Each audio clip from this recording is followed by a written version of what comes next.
In today's video, we're gonna be talking about a little, more touchy subject. Why evil dudes are never single, and this is true. This is just facts. This is just a yappling back facts that 100% of dudes who are abusers are never single.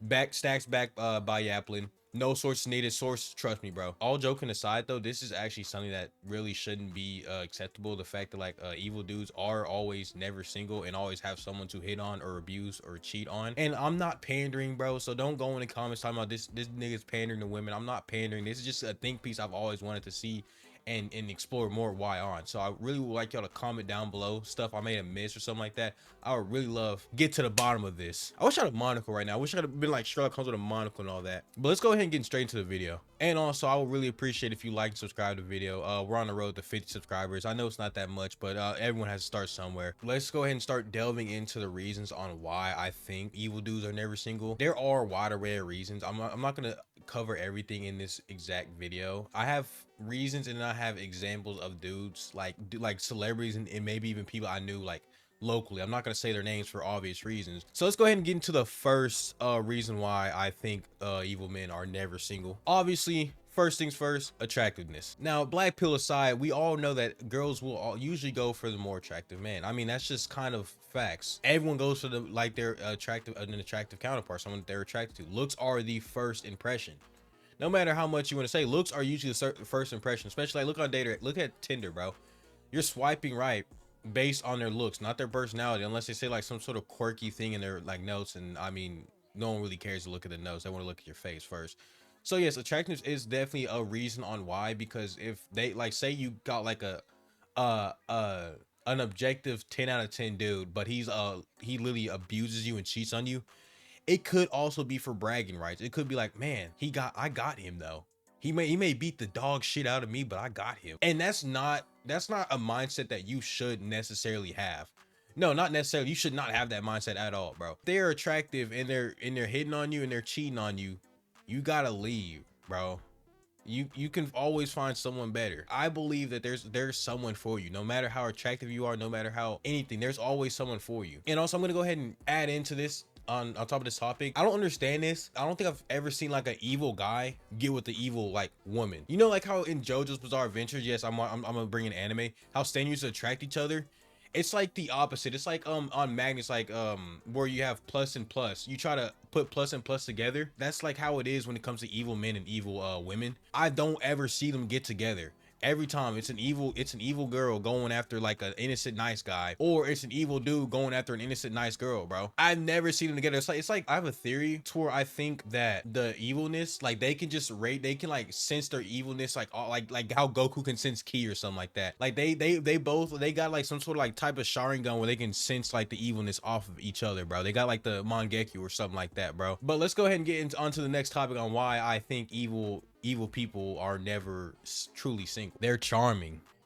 That's the next one. They're charming. They know exactly what to say. They know exactly when to do it. It's not their first rodeo, and it certainly won't be their last rodeo when it comes to talking to you. Or I could say like I'm maybe more like they're more charismatic. I think that's what I meant. I have in my notes charming, but I'm thinking I meant more charismatic, so we're gonna go off of that.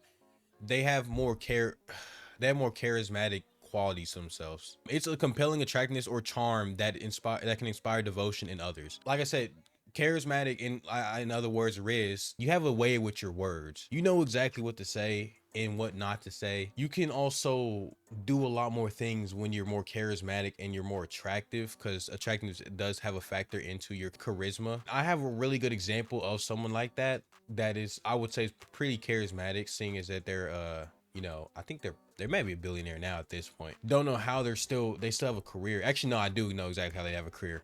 Like, these are the reasons why. That's just another reason on why. Like, each reason I'm not gonna be able to like to just straight talk about. I'm more or less trying to talk more about the examples. So I'm gonna probably just speed through the rest of these. Not necessarily speed through, but I'm gonna talk about them. But I'm not gonna like talk about them though. Next one, capitalize. money, nigga. They have money, bro. Like what?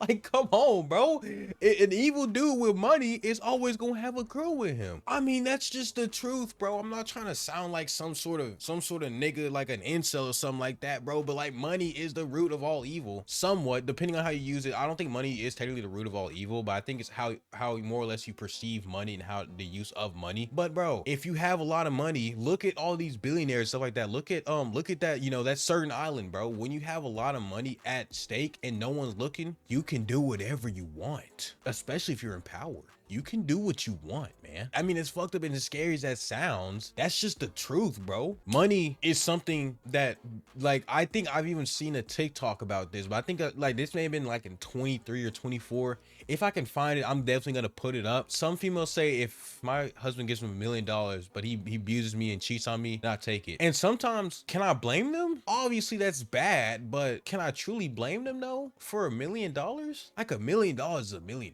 bro. But like, this is like a moral argument I'm not ready to have, bro. Would I do it though if I had a okay, if there is this female, she's really rich, and she said she'd give me $1 million, but she gets abused and cheat on me, I don't think I would do it. I don't know. I comment down below if y'all would do it, bro. But like, I don't think I would necessarily do that. Maybe I would. Dear Lord, there is in some scenario where I would do it. If I'm really down bad and I need money like that, I would do it. And that's tying back into why I'm saying like money has, because like some people are like really down bad, like they need money for their families like that, so they'll do anything for their families. It's out of love for their family, and people in power with money knows that, so it's like they're gonna use the money to get what they want. That's why I kind of brought up the whole cheating and abusing for $1 million. And obviously I had like just a little conversation with myself, seeing as if I would do it or not, because you can come to the conclusion of victims' perspective of why exactly they would do it for the money. It's not necessarily because they want to do it, it's because they might have like they have families and stuff like that. All right, next up, it's this thing called Stockholm syndrome. All right, and Stockholm syndrome kind of ties all the points I've made before into this kind of thing, right? And Stockholm syndrome can get its own video, and I don't know if I think I will ever make a video about Stockholm syndrome, because I feel like if I do get into a deep dive about Stockholm syndrome and actual victims, I might just that would be just something that would be terrible, bro. Like I'd feel down in the dumps, man. But that's life though. You gotta look at stuff like that. You gotta look at realistic stuff. And I mean, but let's go ahead and get into what Stockholm syndrome is. Stockholm syndrome is a rare psychological response in which victims develop empathy or positive feelings toward their captors or abusers. Stockholm syndrome is like, so say a girl gets kidnapped when she's at a young age or something like that. Like, this is just an example, and this is why I'm so big on prey catches and all that, to catch these guys, because some of these victims genuinely like develop Stockholm syndrome from like these predators. So Stockholm syndrome is where, like, so say like you kidnap someone, right? You abuse them and all that, but at some point, like once you instill, like, there's like nowhere else to go. It's like having positive feelings, maybe even falling in love with your abuser or stuff like that. That's like actually so scary, bro. All the jokes I made aside, bro, this is some serious shit, bro. This is some scary stuff that ruins lives. This is like why it's so good that people do prey catches. But let's go ahead and get into the examples of dudes I've seen in general just have that, and women too. But yeah, my homeboy, he had an ex that cheated on him, and his ex, as like literally after, like, was in another relationship, and then after that he found out she got into another relationship, and then he found out she was pregnant. So after, and like he's barely been in any relationships afterwards, but after they broke up, he kind of was, just stayed like to himself, but like they latched onto the next nigga they could see. Damn, bro. Fuck, bro. I feel bad for you, bro. I'm sorry for airing out your dirty laundry, but I feel bad for you.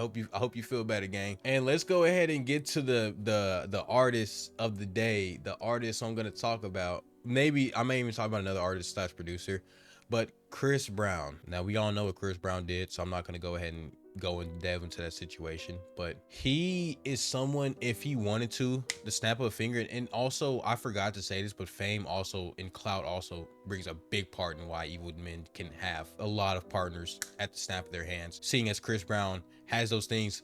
And this was such a big topic. I think it was back in 2024, 2023. This was such a big topic of talk, like of matter, like where he had like those things where you had to pay like $1,000 and $1,111 or something like that. Some really weird number to go get a picture with Chris Brown. So I got choked up because there's this one dude who who paid the money to get a picture with Chris Brown. And having context of like these pictures, I'm definitely gonna show him.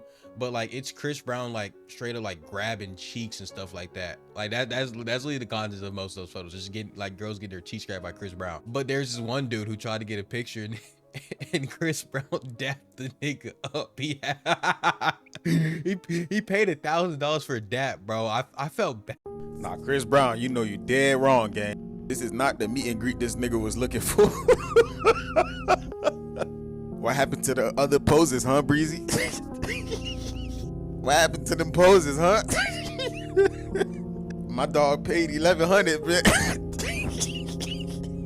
He paid $1,100 for this goof ass pic, man. This shit is not fake. Look at his face. He is not happy. That $1,100 could have went to rent. That $1,100 could have paid bills. They could have went on a trip.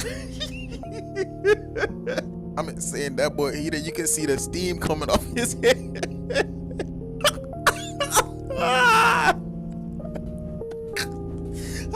I need to call Chris Brown out because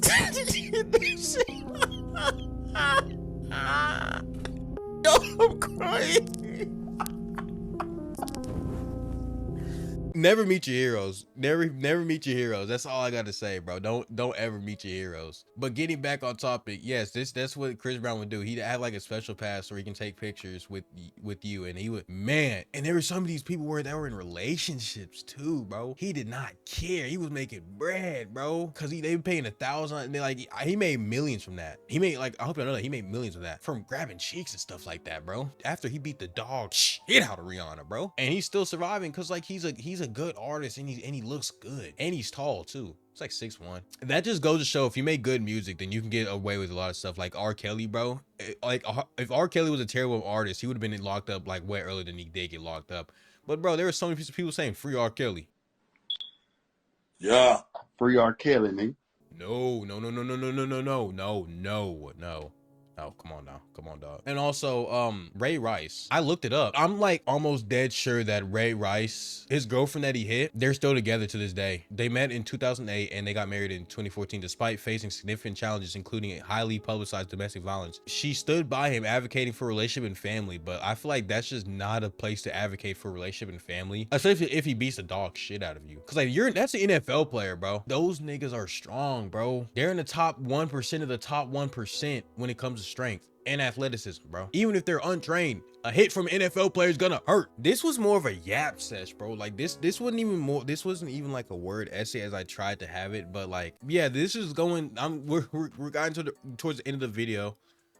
So like I said, if y'all enjoyed the content, like, subscribe. I'm trying to hit 50 subscribers. I know it's, like I said, it's not that much. And also, you know, comment down below if you have any thoughts, anything you want to say. I have my Discord and Twitch linked in the description down below. I want to, obviously for some, I want to start streaming when it comes down to the summer, when I have more time and I'm not in school.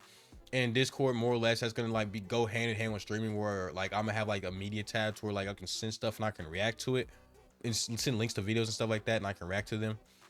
And yeah, I'm pretty sure that's all I wanted to really talk about. I really appreciate y'all for watching to the end. Like I said, if y'all have anything to say, comment down below. I'm really grateful that y'all can even watch me yap to this however long this video is gonna be. But yeah, I really hope y'all enjoyed this video. Yeah, I'll see y'all later.